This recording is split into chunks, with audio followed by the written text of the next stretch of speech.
The Lord be with you. And with your spirit. A reading from the Holy Gospel according to Luke. Glory to you, Lord. Jesus told a parable to his disciples. Can one blind man guide another? Surely both will fall into a pit. The disciple is not superior to his teacher. The fully trained disciple will always be like his teacher.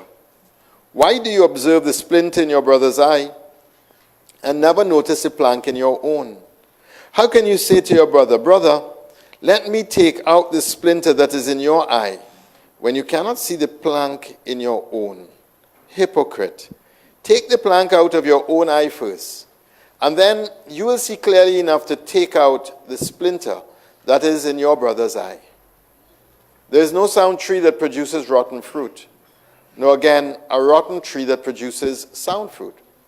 For every tree can be told by its fruit. People do not pick figs from thorns, nor gather grapes from bramble.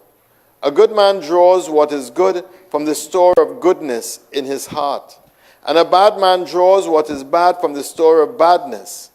For from men's words flow out what fills his heart. The Gospel of the Lord. Praise to you, Lord Jesus Christ.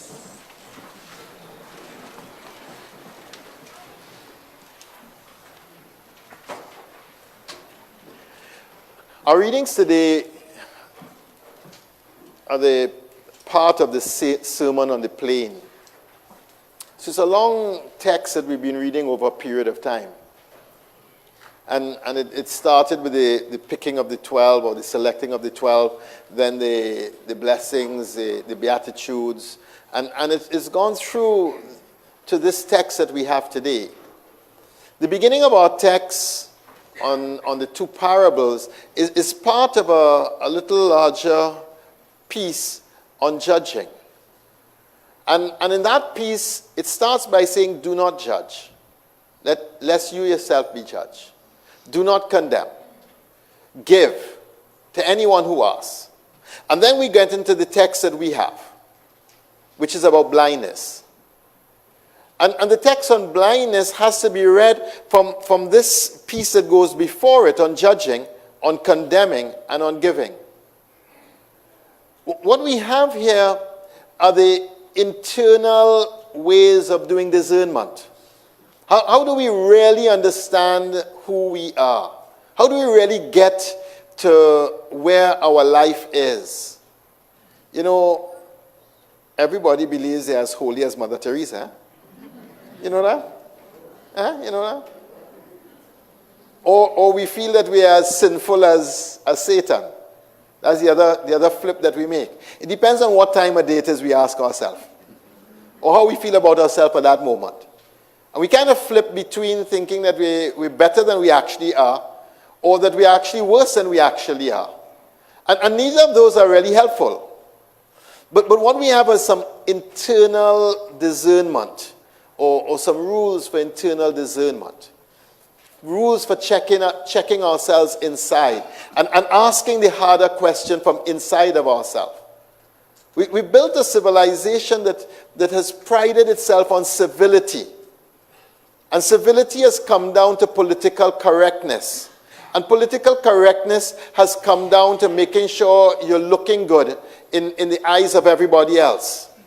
And so we built a whole civilization that's really propping up the external, and how it go look is how this civilization comes. Not so? How it go look. And in this civilization, there's really only one commandment. And it's the one Jesus gave. It's the 11th. Thou shalt not get caught. You could do what you could do, just once it don't look bad. Once nobody can catch it, you okay. But what this is asking is something that is different. How is this on the inside? What is happening in our heart? Because it is from our heart that you start to see all the other things. And all these things that are on the external is really a betrayal of what's happening in the human heart. And this connection between the inners and the outers is what this text is wrestling hard with. So he gives two parables. Can one blind man guide another? No. They go both fall into a pit. Because if you can't see where you're going and you don't know what the landscape look like, you're going to fall into whatever peril is in front of you. And the second parable on blindness. How can you say you'll take the sawdust speck from your brother's eye if you have a plank in your own? I want you to see the jest and the foolishness. How long is a plank? How long is a plank? A plank is a plank. It's what you put down on a piece of scaffolding to walk on. So imagine a plank coming out of your eye. How you even reach into your brother to look into his eye because you'll knock him out with the plank. This is jest. But it is just to make the point. The point is about judging. Because the act of judging is worse than the act that you are judging. So the person who is judging another person is falling prey to a worse sin than whatever sin you happen to be judging in the other person. And this act of judging, this act of seeing the speck in everybody else's eye, but you can't find is the plank. Okay, once it's the plank, we're okay. You can't find the plank in your own eye, that which is most obvious and everybody else could see. You know, I had an uncle, a great uncle, and he always used to say, "Oh, for the gift ye give us, to see ourselves as others see us." And that's a gift. That we often don't see ourselves the way other people see us. Because we tend to give incredible excuses for our shortcomings. But everybody else we want to hold to a very high standard. You ever notice that? Huh? We have a good reason for why we are the way we are. And we could give you real good rationalization about it. But other people now, that's a whole other story. Eh? You know what I mean? And it is in this searching, this testing, this opening, this pushing that Jesus is doing. He's pushing his disciples. And who is he speaking to? He's speaking to the 12. That's who he's speaking to. And he's pushing them to a way of seeing the world where we don't start by looking at the external appearances, but we start by delving down to the heart from where all of these external actions are flowing. And this is at the very heart of discipleship. And this is what our age is missing the most. Because we've been such an exterior people. We've done so much about civility and about how we go look. That this inner reflection, there's a little book that calls it Purity of Heart. This purity of heart is really the call of the disciple. And you can call that by another way. That's called holiness. That's holiness. That our hearts are pure before our God, and therefore our actions are pure. And that's what the first reading is getting to. That it is just like when a long time when you bought flour, you had to sift it. Eh? And what remains in the sieve is what you throw away. Eh? Because the good flour could pass through. Or when you had rice, you used to have to pick it. Oh, remember that? You sit down, you throw the rice on the tin, you're picking it out, the good and the bad. Eh? Oh, you remember that too? Now you buy rice and you cook it. You ain't picking nothing. Well, that's the process that Jesus is asking us to engage in, that we understand that in our own hearts there is good and bad. In our hearts there is both of these things, and we have to sift it out. We have to separate out what is good from what is bad. The gospel then goes on to talk about the master and disciples. He said, a disciple could never be better than his master. A fully trained disciple will be like his master. So in other words, he's saying to the disciples, don't get ahead of yourself. Don't feel because I pick you, you're better than everybody else. You know how we do that? No, wait, you're looking at me like you don't know how we do that. Or you don't know how we do that? We Catholics, after all. Where the rest of them come from? Them now Johnny come lately, pop up whenever they pop up. Who do you think there is? And this understanding that we are not better than other people. We are no way better than anyone else. We are who we are because he has called us. And that's our only real claim to fame. And then the tree, a good tree and good fruit. You ever had a good tree that they ain't produce nothing for you? A fruit tree in your yard and it just ain't produce? We had an orange tree in our yard and it produced nothing. And one day, for some reason, my father, he had the rotan shop and he rested some metal on the tree. I think he just rested there and forgot about it. Next thing, the tree started to produce fruit. Sometimes trees need a little bit of vitamins to be able to start to produce. Sometimes. And isn't that like us? Sometimes we there and we there, but we aren't really producing. And what is the fruit?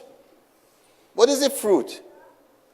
The fruits of the Spirit are love, joy, peace, patience, kindness, goodness, gentleness, self-control. Those are the fruits that we are supposed to produce. And you can tell the soundness of the tree not by looking at how nice the tree is looking.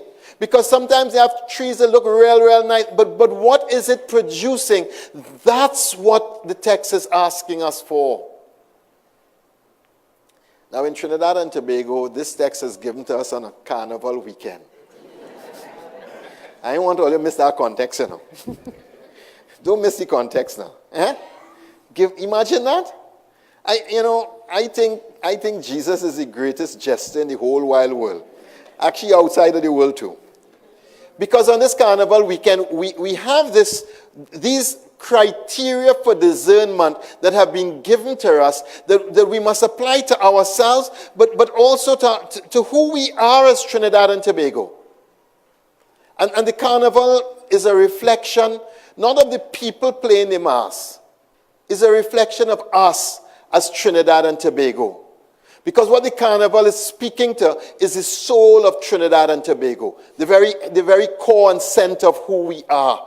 What we're seeing displayed outside on the streets is really an indication of what is happening deep in our soul as a people. And we know the soul has problems. And we know there's an ailment and a malady that is being betrayed as we see what's happening in the carnival. But we also see the beauty and the signs of hope that the carnival has also. Because carnival is not only the fetes and the Monday and the Tuesday. It's so much more than that.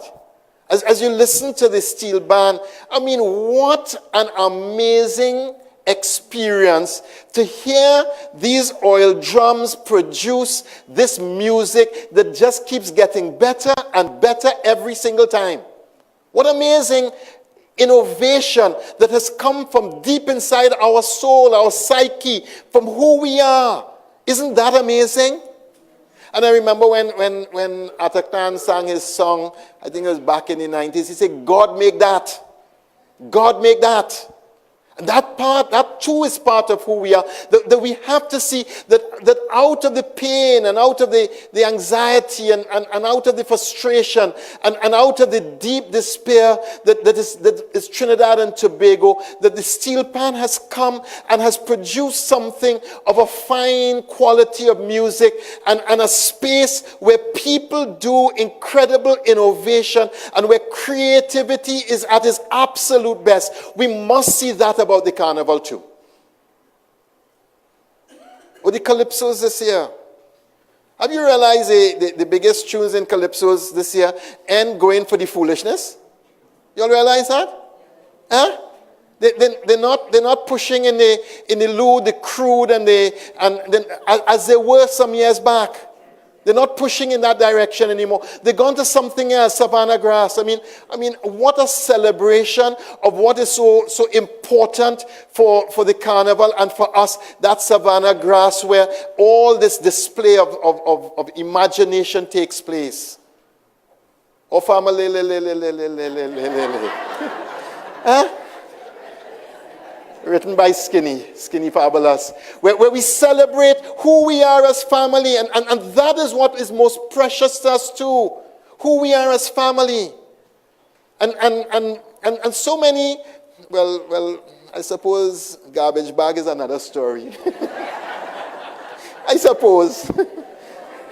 And I suppose that is showing the darker side of the relationships within our context, where people just don't get what marriage really means. That they think it is, you could live in marriage the way you used to live before you're married. And I suppose, but what a funny tune. Huh? What a funny tune. And in all of the calypsos, the big name calypsos this year, there's a push in an amazing direction that is saying something about our soul too. That there's something of a healing that is taking place that is different from what was happening some time back. And we have to see that too. Because if we're going to diagnose the patient, let us also see the ways in which small steps to the positive have been made. And not just recognize what is most obvious, most crude, and most betraying about our psyche and our soul, which is the Fete and the Monday and the Tuesday, where what you have is hedonism warmed over. That's what it is. It's hedonism. Maximize the pleasure and minimize the pain. Just bring on the pleasure. In any form, in any way, no restraint, no nothing. And that is an ailment of the Trinidadian soul that we have to see, we have to name it, and now we have to find the cure to it, and help us as a people move from what is most debasing of us to what is most beautiful and most artistic and inspiring and amazing about who we are. And we have this opportunity today, given these readings, to see that, from our own soul, from deep inside of our own psyche, what springs out of our imagination as Trinidad and Tobago on the stage of Carnival is a deep reflection of what is happening in us as a nation. The good, the bad, and the ugly. It's all us. All of it is us. And what do we need to do? We need to go now and don't judge, but start from us. Start from our heart. Start from our soul. Start from our deficiencies. Start from where we have not done our inner work well. Start from the spaces in the huge gap between our heart and our discipleship. Between how we look outside and how we are inside. Let's start there and narrow that gap. Bridge that gap. Close that gap so that we are who we are. And in that way, we will contribute to this incredible nation we call Trinidad and Tobago. Because it is the depth of one disciple that can transform the whole nation. And one disciple who goes to depth, one saint who goes to depth, brings so much to the whole. Imagine if all of us chose discipleship with that depth, this whole will be transformed. Amen.